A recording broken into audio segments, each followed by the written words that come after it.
CPM-നെ അടിക്കണമെങ്കിൽ ആദ്യം ആരെ അടിക്കണം? CM-നെ അടിക്കണം. CM-നെ അടിക്കണമെങ്കിൽ എന്താ? CM-നെതിരായിട്ട് ആരോപണം ഉണ്ടാക്കാൻ കഴിയുന്നില്ല. പക്ഷേ നിങ്ങളൊരു കാര്യം ആലോചിക്കണം, മുഖ്യമന്ത്രി ആയിരിക്കുമ്പോൾ പലതരത്തിലുള്ള അഴിമതി ആരോപണങ്ങൾ പിണറായി വിജയൻ നേരിട്ടിട്ടില്ല. KFON അഴിമതി അടക്കമുള്ള എത്ര അഴിമതി ആരോപണങ്ങൾ പ്രതിപക്ഷം കൊണ്ടുവന്നിട്ടുണ്ട്, ഏറ്റിട്ടില്ല. അതിൻ്റെ കാര്യം അറിയോ?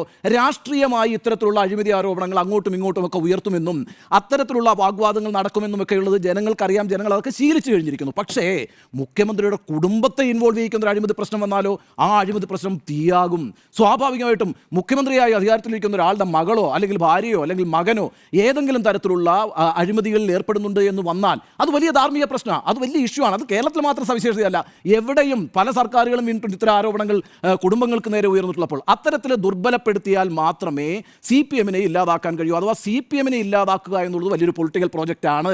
വീണയെ അവിടെ ഒരു കരുവാക്കുമ്പോൾ പോലും ലക്ഷ്യമെന്താണ്? കേരളത്തിൽ CPM-നെ ഇല്ലാതാക്കിക്കൊണ്ട് BJP-ക്ക് അതിൻ്റെ വോട്ട് വർദ്ധിപ്പിക്കുക, അല്ലെങ്കിൽ അഥവാ CPM-ന്റെ കയ്യിലിരിക്കുന്ന വോട്ട് ബാങ്കുകളെ കൂടി പിടിച്ചെടുത്തുകൊണ്ട്, പ്രത്യേകിച്ച് ഹിന്ദു വോട്ട് ബാങ്കിനെ പിടിച്ചെടുത്തുകൊണ്ട് അത് CPM-ന്റെ വിശ്വാസ്യത ഇല്ലാതാക്കിക്കൊണ്ടും CPM എന്ന സംഘടനയെ ഇല്ലാതാക്കിക്കൊണ്ടും മാത്രമേ മുന്നോട്ട് വരാൻ കഴിയുള്ളൂ. ഒരു തർക്കവും വേണ്ട.